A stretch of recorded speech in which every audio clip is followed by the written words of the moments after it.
Far from the noise of cities, beyond the reach of paved roads, there lay a valley carved by time itself. Towering cliffs stood like guardians, and dense forests whispered with secrets older than memory. Winters here were merciless, blanketing the land in a silence, so heavy it pressed on the chest like a weight. Few dared to call this place home. Yet for one man, Elias Markov, it was not isolation but salvation. At 68, Elias had chosen the wilderness after losing everything in the world of men.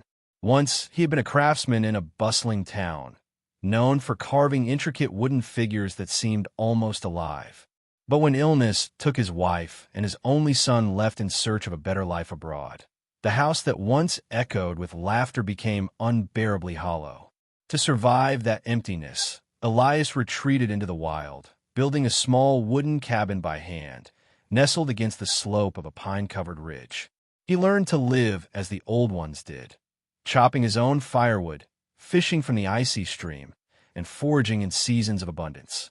For most, this would have been unbearable exile, but for Elias, it was a kind of rebirth. The wilderness asked for patience, for resilience, and in return, it offered something rare: peace. But peace is fragile in places where survival itself is a daily battle. On a bitter morning in late winter, as wind tore through the trees like 1,000 voices crying at once, Elias heard a sound that didn't belong. It was faint at first, softer than the groan of shifting ice, sharper than the whistle of the gale. A whimper, then another. He paused, axe in hand, listening. The sound came again, from the direction of the half-collapsed shed he used to store tools and grain. Cautiously, he pulled his fur-lined coat tighter and stepped into the snow that rose to his knees. Each step burned his lungs with cold air. Each gust of wind tried to push him back inside. But the cries would not let him rest. When he pulled open the creaking shed door, his heart caught. In the dim shadows, 3 small figures huddled together, trembling, eyes wide with terror. They were wolf pups, no more than a few weeks old, their ribs visible beneath matted fur. Their mother was nowhere in sight. Later, Elias would learn from a hunter passing through that a pack had been targeted by poachers, leaving the young to starve. But in that moment, all he saw were fragile lives clinging to their final breath. Common sense screamed at him to walk away. Wolves were dangerous, unpredictable, and raising them meant certain trouble. Yet as one pup's cloudy eyes met his, Elias felt something stir in the hollow place inside him. A plea for mercy he could not ignore. Against every rule of survival, he stepped forward, and in that instant, his life, and theirs, changed forever. Elias knew the forest had its own law, harsh, unforgiving, absolute. To interfere with it was to challenge forces far older and stronger than any man. Yet as he looked at the 3 pups huddled against the cold floor of the shed, he couldn't bring himself to shut the door and walk away. Their whimpers cut through the howling wind, striking chords he thought had gone silent the day his family was lost. He carried them inside his cabin, wrapping each in scraps of cloth and laying them near the hearth. Their tiny bodies shook, ribs pressing against fur, as if life itself was slipping from them. For days, Elias fed them milk mixed with broth from a rag soaked in warm liquid. He worked through the nights, tending to them with the same careful devotion he once showed his newborn son decades ago. Slowly, the pups began to respond. Their cries grew stronger, their eyes brighter, their fragile legs unsteady but determined. He named them Aaron, Kira, and Dusk, not because he saw them as pets, but because names, to him, were promises. Aaron, the boldest, was the first to crawl from the blanket and nip playfully at Elias's boots. Kira, smaller than the others, was gentle, always pressing against his hand as if seeking comfort. Dusk, with a dark patch across his muzzle, was quiet but watchful, his gaze seeming to weigh everything. News of what Elias had done spread slowly through the scattered communities in the valley. A trapper who came by for trade shook his head in disbelief. "You've made a grave mistake, old man," he warned. "Wolves are not dogs. They'll turn on you the moment they're grown." Others echoed the same, telling him it was foolish to raise creatures destined to roam wild and free. Even the local ranger, a hard-eyed man named Victor, visited once and left with a final warning. When they're older, they won't see you as their savior. They'll see prey. But Elias wasn't guided by warnings or logic. He was guided by something deeper, perhaps grief, perhaps hope, perhaps a stubborn refusal to let death win again. He raised them with care, never treating them like tame animals. He never allowed them to beg for scraps at the table or sleep beside him. Instead, he taught them the rhythms of the wild, how to hunt small prey, how to follow scents, how to listen to the wind. He was their guardian, not their master. Through the long winter, the pups grew stronger. Their coats thickened, their muscles sharpened. Their eyes no longer held only fear but a spark of wild confidence. They chased each other through the snow, their laughter like yelps echoing against the silent trees. At night, Elias would sometimes wake to hear them howling softly at the moon, their voices weaving into the wilderness as though calling to something far beyond the ridge. And yet, despite the bond forming, Elias never forgot reality. Wolves belonged to the forest, not to the hearth. When the thaw of spring came, he led them to the edge of the woods. With a heavy heart, he watched as they sniffed the air, uncertain at first, then bounded into the shadows of the pines. Aaron glanced back once, Kira twice, dusk not at all. Within moments, they were gone. Elias stood there long after, staring into the emptiness. He told himself he had done the right thing, that his chapter in their story had ended. But deep inside, a quiet voice whispered otherwise. He did not yet know that the wolves had marked him in ways no human eye could see, that the wild itself would not forget the kindness shown in a moment of impossible mercy. 2 full years passed after Elias had last seen the wolves. Seasons came and went, snow melted into rushing streams, and the forest carried on with its endless rhythm.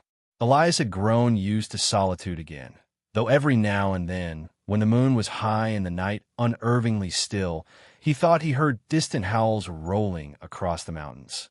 Sometimes he wondered if Aaron, Kira, and Dusk were out there, thriving in the wilderness as they were meant to.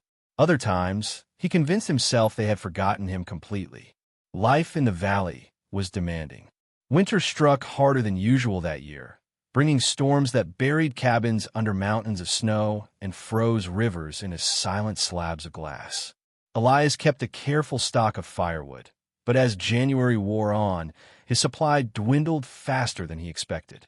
The delivery he counted on from the nearest village never arrived. The roads had vanished under walls of snow, impassable even for sleds.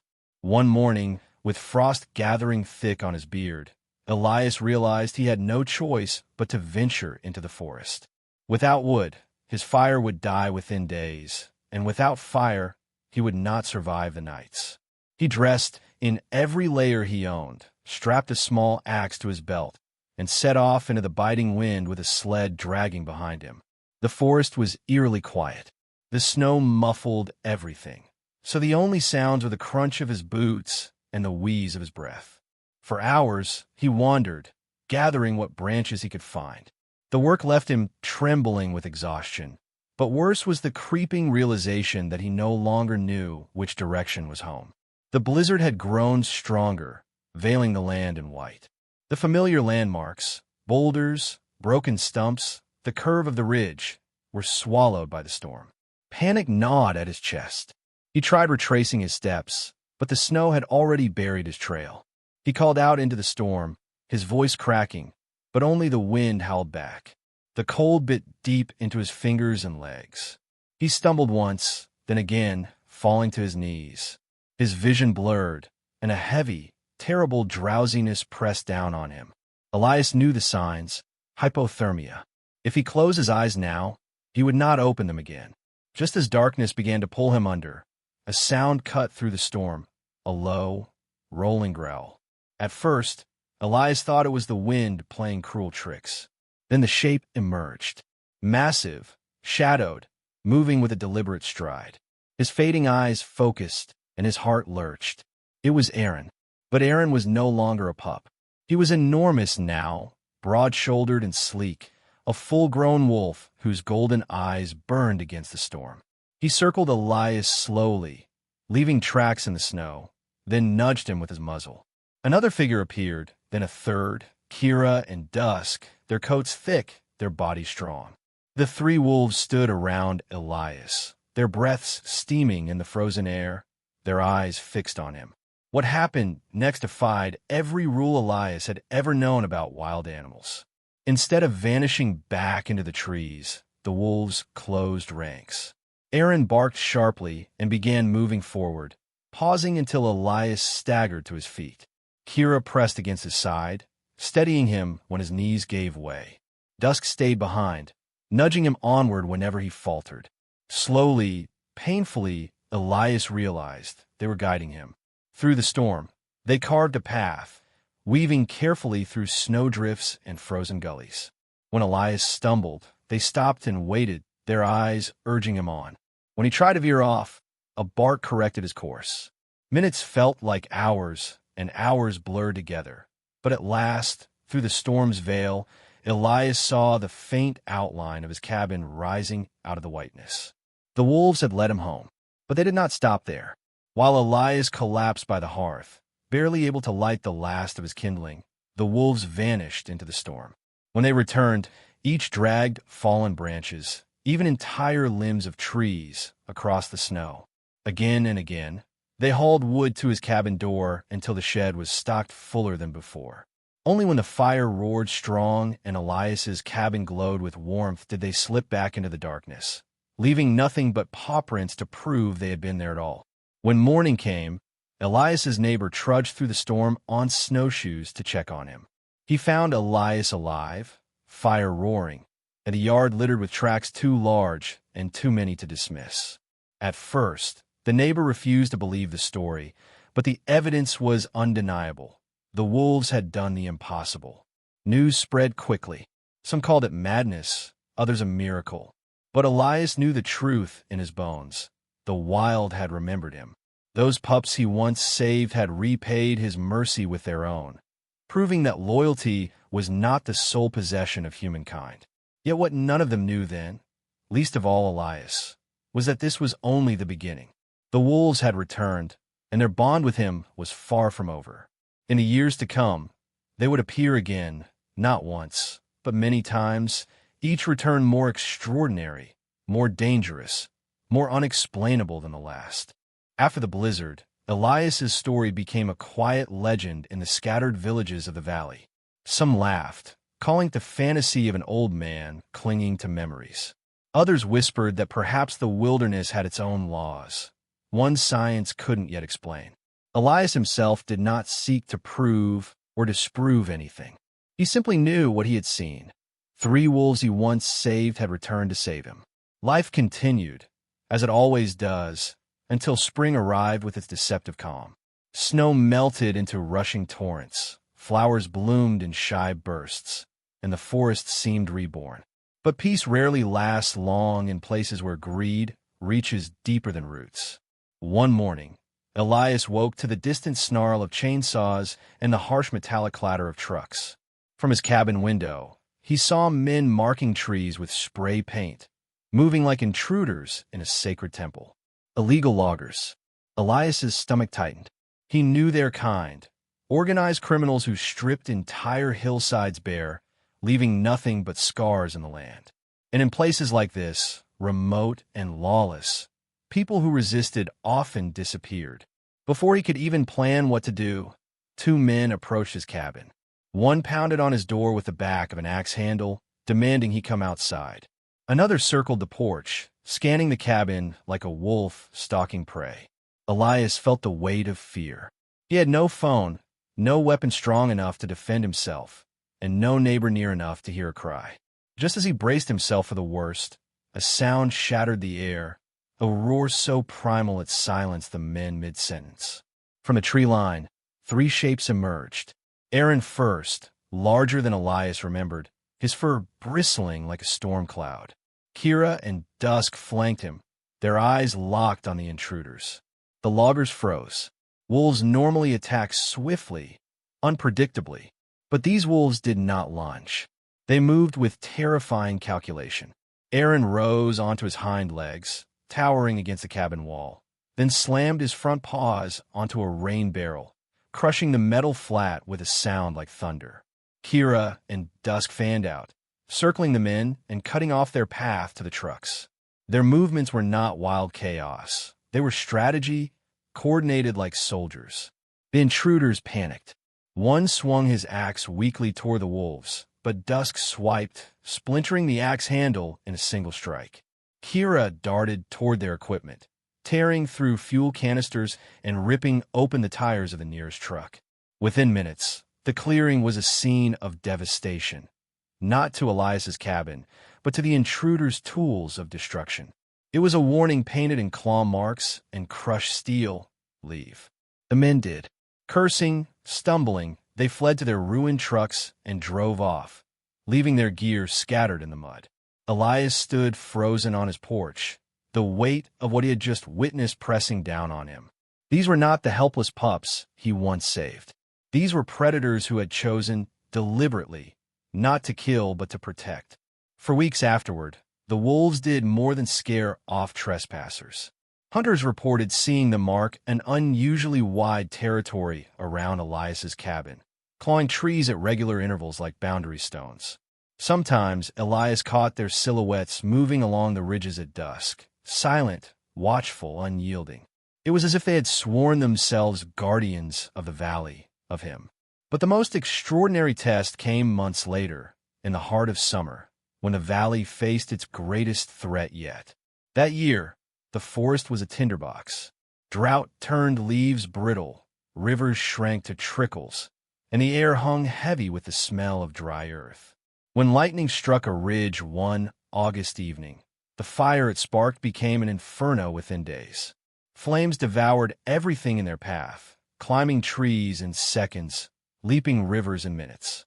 The authorities ordered evacuations, but Elias never received the warning. Alone, he woke to a horizon glowing red, smoke pouring into his cabin like a poisonous tide. By nightfall, the fire was upon him. The roar was deafening, a living monster consuming the forest. The heat seared his skin even before the flames reached his clearing. He stumbled outside, choking, desperate to find a path away from the blaze. But the fire moved faster than thought, and every direction seemed blocked by walls of flame. Panic threatened to overwhelm him. Then came the howl. Through the smoke, 3 figures burst into view: Aaron, Kira, Dusk. They circled him urgently, barking, growling, nudging him away from the cabin. Elias resisted at first, too disoriented to understand, but Kira pressed her body against his legs, pushing him toward the ridge. Aaron ran ahead, pausing to look back, his eyes fierce with command.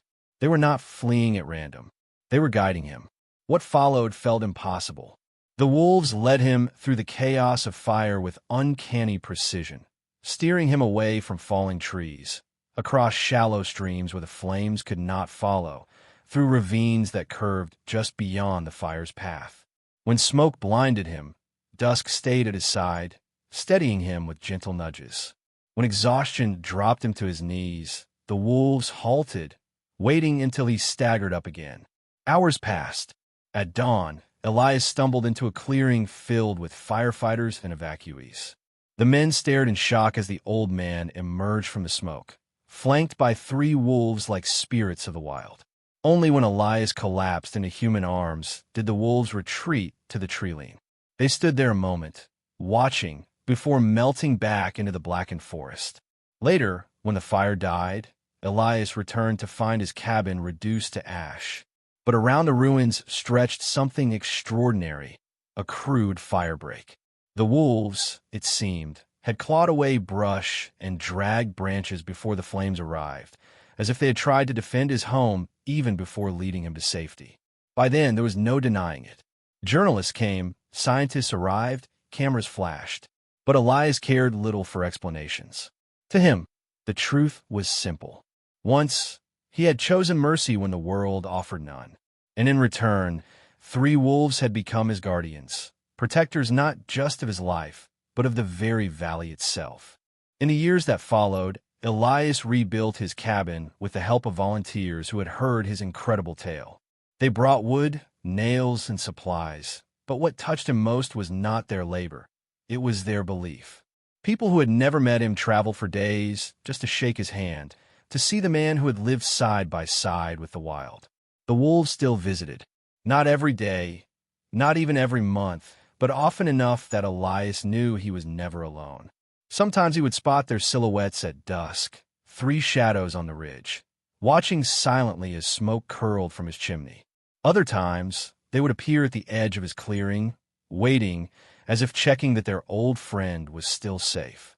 They never came closer than they chose to, never crossed the line that separated human and wild. But their presence was a promise.